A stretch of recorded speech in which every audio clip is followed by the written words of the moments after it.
Olá pessoal, tudo bom? No nosso encontro passado nós começamos a discutir a respeito da Quarta República ou República Populista. Nós acabamos naquele encontro destacando o porquê desse nome, República Populista, e chegamos inclusive a mencionar que esse período da Quarta República ou República Populista, ele é um período na história do Brasil que ele fica no meio entre a ditadura do Estado Novo, construída por Getúlio Vargas, que passou 15 anos direto no poder, e uma outra ditadura que se construiu no Brasil a partir de 1964 e se estendeu até 1985. Ou seja, a Quarta República ou República Populista é um período da história brasileira que fica entre duas ditaduras. A ditadura do Estado Novo, que se inicia em 37 e vai até 45, e a ditadura civil-militar, que vai de 64 a 1985. Nesse encontro de agora, nós vamos destacar... a partir de hoje e nos próximos encontros, nós vamos começar a mencionar como foi construído os governos dos 10 presidentes desse período, da República Populista ou da Quarta República. Desses 10 presidentes que o Brasil teve nessa fase da história, nós tivemos alguns que foram interinos, ou seja, aqueles que não foram eleitos diretamente pelo voto, né? Foram inclusive, assumiram durante pouco tempo, né? Enfim, como é o caso do primeiro presidente da República Populista, que é um cearense, né? O José Linhares. O José Linhares, inclusive, assumiu o Brasil por pouco tempo. Ele foi presidente do STF, nomeado por Getúlio Vargas, e acabou se tornando presidente do Brasil de forma interina, governou durante 3 meses, né?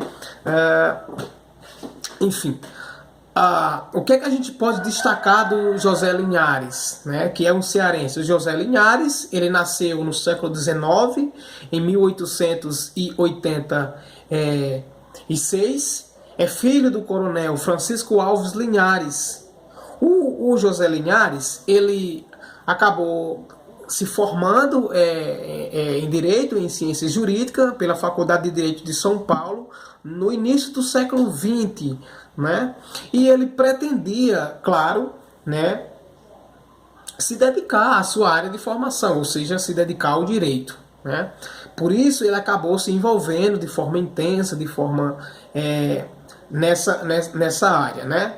E também por isso ele acabou rejeitando de forma inicial as suas atividades na área da política, né? Só que em 1932 Getúlio Vargas criou, né, com a criação, aliás, em 1932 houve a criação da Justiça Eleitoral e o José Linhares ele passa a ser desembargador do Tribunal Superior Eleitoral, o TSE, né? 5 anos depois, com a construção, né, do Estado Novo, ou seja, em 1937, com a construção da ditadura do Estado Novo por Vargas, o TSE, Tribunal Superior Eleitoral, ele vai ser eliminado, ele vai se acabar por uma política construída por Getúlio Vargas, né? Então o TSE, no início do Estado Novo, em 37, ele vai deixar de existir e José Linhares passa a ser nomeado por Getúlio Vargas, que é o ditador do Estado Novo,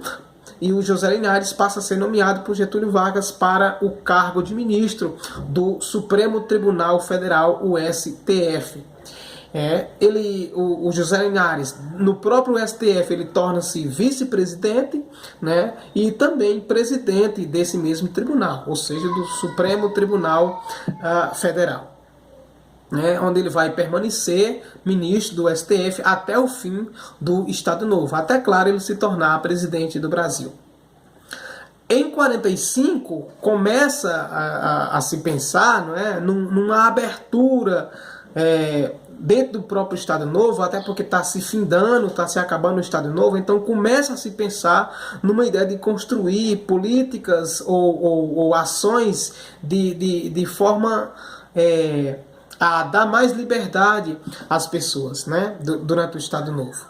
É por isso que foram realizadas, por exemplo, algumas medidas, como a questão da anistia, onde aquelas pessoas que haviam sido presas por motivos políticos acabaram sendo libertas, a questão da imprensa, que tinha tido muita censura, né? Só podia publicar aquilo que o governo aprovava. Então, a partir de agora, essa questão de você acabar com a censura à imprensa, passa a dar liberdade à questão da imprensa. Por exemplo, partidos políticos passam a ser agora de forma se organizar, não é? E tudo mais. Inclusive, a própria derrota, lembra da Segunda Guerra Mundial? A própria derrota do Eixo na Segunda Guerra Mundial acaba exercendo de forma muito digamos assim, de forma muito vista, né? Acaba exercendo uma influência muito forte na questão do Brasil, né? Porque não tem como você lutar contra um regime ditatorial na Europa, por exemplo, lutar contra o fascismo, lutar contra o nazismo na Europa, soldados brasileiros lutar contra o nazismo e o fascismo na Europa, e você voltar para o Brasil e o Brasil ser um país ditatorial. Não faz sentido, né? Por isso que a derrota do Eixo lá na Segunda Guerra Mundial acaba isso tendo um peso muito grande no Brasil. Não era possível você lutar contra regimes autoritários, ditatoriais lá fora, e no Brasil ser um país ditatorial. Então, dessa maneira, as medidas para a adoção do regime mais liberal no Brasil elas acabam sendo iniciadas a partir de 1945. Tá bom? Dentro desse quesito, dentro desse contexto, que vai entrar o José Linhares, o cearense José Linhares, que vai ser responsável, junto com outros juristas, junto com outras pessoas formadas na área do direito, vão ser responsáveis pela a elaboração de novas leis eleitorais no Brasil. E para fazer isso, o ministro Agamenon Magalhães ele vai definir alguns eixos que são importantes, né? Por exemplo, a necessidade da gente ter uma justiça eleitoral com liberdade, com autonomia, né? Era importante que se tivesse também a criação de partidos políticos a nível nacional, né? Era importante que tivesse também o alistamento eleitoral muito grande no país, né? E de apuração de votos também, né? Enfim, por exemplo, os partidos nacionais que foram criados e reorganizados. Nós podemos aqui citar, por exemplo, a fundação, né, a criação da União Democrática Nacional, a UDN, né, que essa União Democrática Nacional, UDN, fazia oposição a Getúlio Vargas.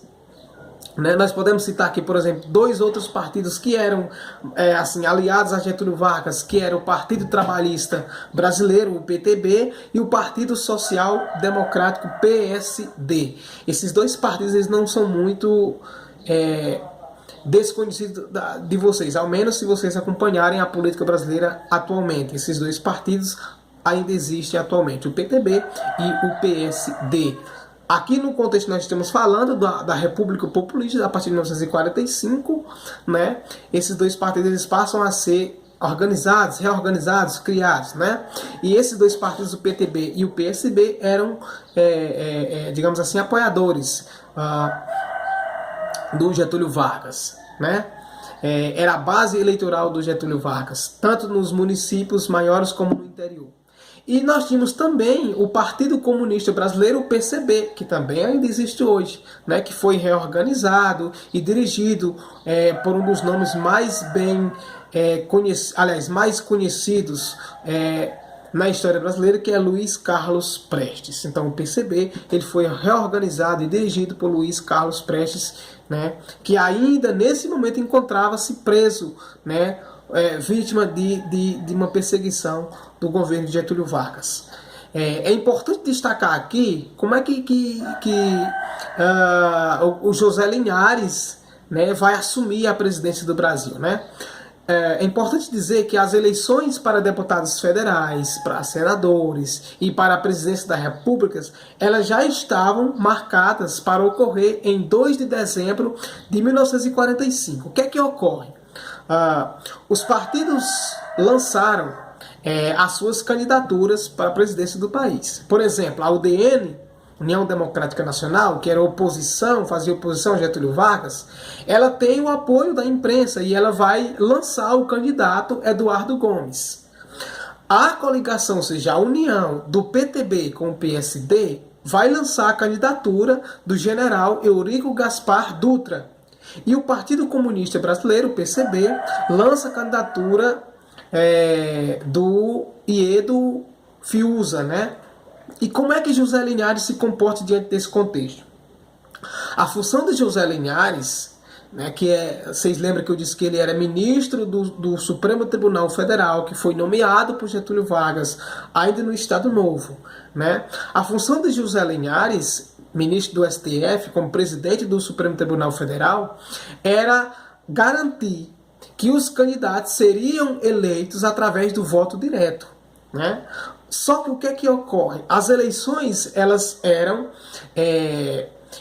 estavam se dando dentro de um movimento muito forte, de manifestações populares muito fortes, que desejavam que Getúlio Vargas continuasse na presidência do Brasil, continuasse no poder.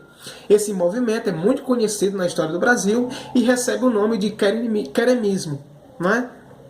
Porque esse nome era devido justamente a escritas em muros com a frase "queremos Getúlio".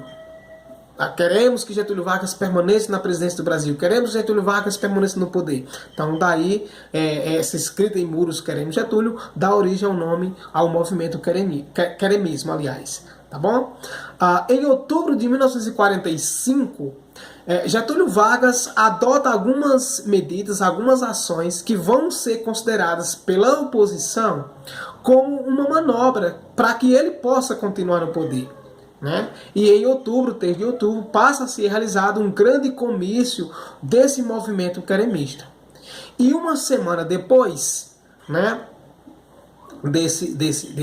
desse comício, as eleições municipais e as eleições estaduais foram transferidas para o mesmo dia das eleições nacionais. Veja que complicação para o José Linhares resolver, né? A ideia era simplesmente assegurar que as eleições para presidente fossem garantidas e que o eleito fosse posto ali através do voto, né?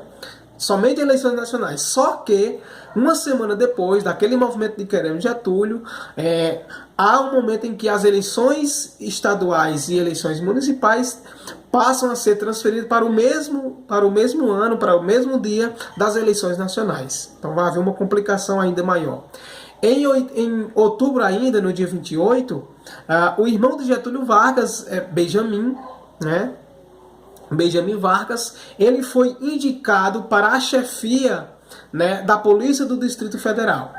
E no dia seguinte a essa indicação do irmão de Getúlio Vargas para essa chefia da Polícia no Distrito Federal, né, o ministro da Guerra, Góes Monteiro, junto, né, com os candidatos de oposição, Eduardo Gomes e Dutra, destitui Vargas, ou seja, tiram Getúlio Vargas do poder, né? Tiram Getúlio Vargas do comando do país. E nesse contexto, dentro dessa ideia que vai entrar o presidente do Superior Tribunal Federal, o José Linhares, que vai se tornar, a partir disso, o presidente do Brasil de forma interina, por apenas 3 meses, até que o eleito fosse posto no comando do país. É interessante colocar nessa questão, né, um dado interessante, né? Nesse momento não tem Senado e não tem Câmara. Na ausência do presidente da República, a ideia, e também não tinha vice-presidente, então Getúlio Vargas comandava só. Com a destituição de Getúlio Vargas pelos oposicionistas, como não tem vice-presidente, que deveria assumir, quando Getúlio Vargas sai, quem assumiu o vice, como não tinha vice, também não tinha presidente do Senado e não tinha presidente da Câmara, que eram os sucessores automaticamente. Na ausência do vice, na ausência do presidente, assume o vice, não tinha um vice. Na ausência do vice, assume o presidente do Senado, não tem presidente do Senado. Na ausência do presidente do Senado, assume a presidência da Câmara, não tem presidência da Câmara. Ou seja, era um cenário completamente atípico, completamente complicado para o presidente do Superior Tribunal Federal, o cearense José Linhares. Como não tem nenhum desses cargos, quem vai assumir a presidência do Brasil é o José Linhares, o cearense José Linhares. Ou seja, repetindo, o presidente do Senado poderia assumir a função do presidente Getúlio Vargas, mas o Senado havia sido fechado por Getúlio Vargas, né? Ou seja, o Congresso Nacional havia sido fechado por Getúlio Vargas. Com isso, na ausência de um vice-presidente, do presidente da Câmara dos Deputados e do presidente do Senado, vai caber ao presidente do STF, né, José Linhares, o cearense José Linhares, assumir a função de presidência de presidente do Brasil, né? Então José Linhares vai governar o Brasil por apenas 3 meses, que é um período marcado por uma transição, ou seja, por uma mudança de um regime ditatorial, Estado Novo, né? Ou seja, o governo de José Linhares de 3 meses é apenas para assegurar ficar ali enquanto o presidente do Brasil seja eleito pelo voto direto, né? Então José Linhares vai governar o Brasil por 3 meses de forma interina, e esse período ele é marcado por uma transição, por uma mudança do regime ditatorial Estado Novo, né? Para um regime democrático, para o sistema democrático, que é quando vai ser eleito pelo voto direto o próximo presidente do Brasil. Tá bom? A principal missão de José Linhares, qual era? Além de governar o país nesses 3 meses, era garantir que as eleições garantir que as eleições ocorressem, né? E garantir que essas eleições ocorressem e que o presidente fosse posto lá no lugar. Garantir que, ao ser eleito pelo voto direto, ele fosse posto na função de presidente do Brasil. Como foi que se deu o fim, né, do governo José Linhares? Então, o período final, né, do governo José Linhares, ele ocorre a partir da ocorrência das eleições presidenciais, que foi vencida pelo general Eurico Gaspar Dutra, né? Lembram que nós temos que Eurico Gaspar Dutra ele era